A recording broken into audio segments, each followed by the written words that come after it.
নামখানায় তৃণমূল শিবিরে বড়সড় ধস, জনসভায় বিজেপিতে যোগ দিলেন শতাধিক কর্মী। বিধানসভা নির্বাচনের দামামা বাজতেই দক্ষিণ 24 পরগনার নামখানায় বড়সড় ভাঙ্গন দেখা দিল শাসক শিবিরে।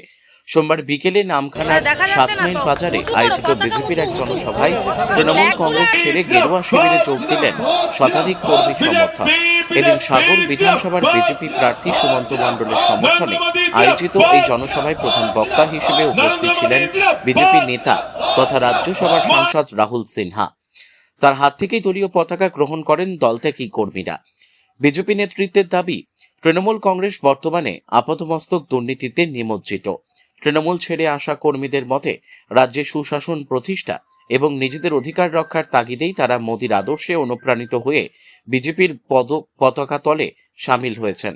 অন্যদিকে এই দলবদলকে গুরুত্ব দিতে নারাজ স্থানীয় তৃণমূল নেতৃত্ব। নামখানার ব্লক তৃণমূল নেতৃত্বের দাবি, যারা দল ছেড়েছে তারা সুবিধাবাদী, এতে দলের জনভিত্তিতে কোনো প্রভাব পড়বে না। মানুষ উন্নয়নের নিরিখে মমতা বন্দ্যোপাধ্যায়ের পাশেই আছেন। ভোটের আগে এই রাজনৈতিক মেরুকরণ সাগরের নির্বাচনী সমীকরণকে আরো উত্তপ্ত করে তুলল বলেই মনে করছে রাজনৈতিক মহল। দক্ষিণ 24 পরগনার নামখানা থেকে রবীন্দ্রনাথ পড়ুয়ার রিপোর্ট, বিগ নিউজ বাংলা।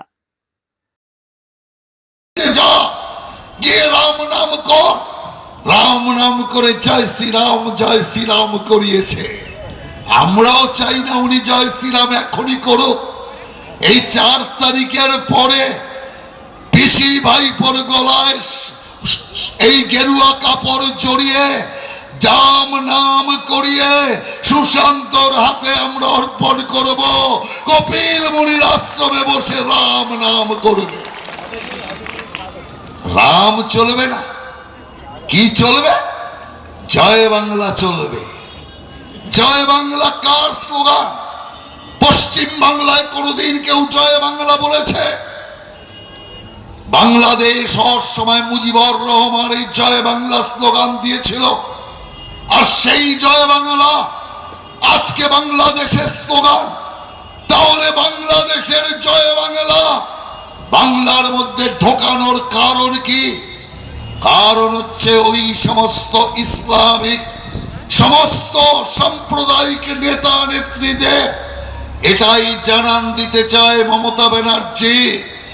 আজকে জয় বাংলা ঢুকিয়েছে, কালকে পশ্চিমবঙ্গকে পশ্চিম বাংলাদেশ বানাবো, আর তারই প্রস্তুতি নিতে শুরু করেছে। তাই আমি আপনাদেরকে পরিষ্কার বলতে চাই, তৃণমূল কংগ্রেস থাকলে এই পশ্চিমবঙ্গ আবার পশ্চিম বাংলাদেশ হবে, আবার উদ্বাস্তু হবেন আপনি। মূর্তি পূজা বন্ধ হয়ে যাবে, মন্দিরের ঘন্টা বন্ধ হয়ে যাবে, মন্দির বন্ধ হয়ে যাবে, মা বোনের শাখা সিঁদুর বন্ধ হয়ে যাবে, শঙ্খ বন্ধ হয়ে যাবে, দেব দেবীর আরতি বন্ধ হয়ে যাবে। তার প্রমাণ বাংলাদেশ। হাতে আপনি বাড়ি ফিরে যখন দেখলেন আপনার সন্তানটি বাড়িতে নেই, আপনি সুন্দর করে বাড়ির খাবারটি নিয়ে এসেছেন, ডাইনিং টেবিলে বসে ভাবছেন আমার ছেলেটি কোথায় আছে, হয় কাতার, না হয় গুজরাট, না হয় দুবাই, না হয় কেরল। আজকে আপনার ছেলেটি পরিযায়ী শ্রমিক হয়েছে, আর আপনার বাড়ির মেয়েটি কাঁদতে কাঁদতে বলছে, বাবা আমার বয়স পেরিয়ে যাচ্ছে, আমি কি চাকরিটি পাবো না?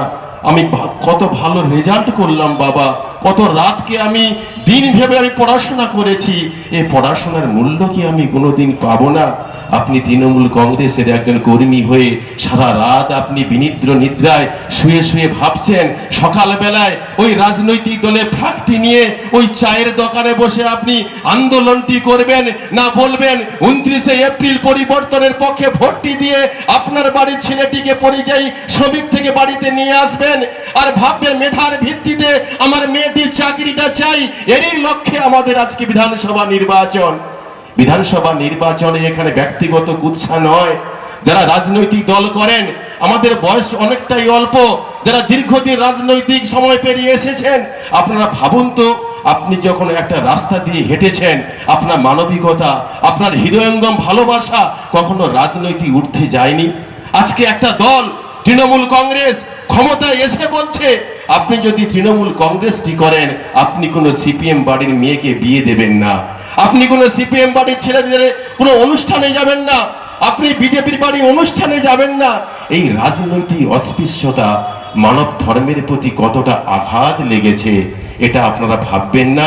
জ্যোতিপ্রিয় মল্লিক, আপনি একজন মন্ত্রী হয়ে, আপনি সামাজিক মানুষ হয়ে, আপনার প্রথম পরিচয় আপনি সামাজিক জীব। আর সামাজিক জীব হয়ে যখন আপনি একটা অস্পৃশ্যতার মেরুকরণের রাজনীতি করতে যাচ্ছেন, তাকে কি আপনারা ফিরিয়ে আনবেন? না পশ্চিমবঙ্গের বুকে তার মান সম্মান হিত গৌরব ফিরিয়ে আনার জন্য এক নতুন ধরনের পরিবর্তনের আখ্যা দিয়ে এই সাগরদ্বীপের মানুষ সমেত পশ্চিমবঙ্গের বিধানসভায় সেদিনের 2011 সালে অনেক মান অভিমান আক্ষেপ নিয়ে আমরা আজকে সিপিএম কে শূন্য করে দিয়েছি।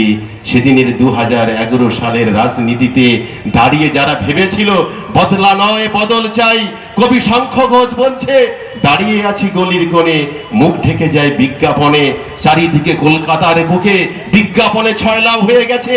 সেদিনের বুদ্ধিজীবীরা কলমটা থেমে গেছে, আর সুবোধ সরকারের কবিতাটা আজও মনে হয় ওনার মনে নেই।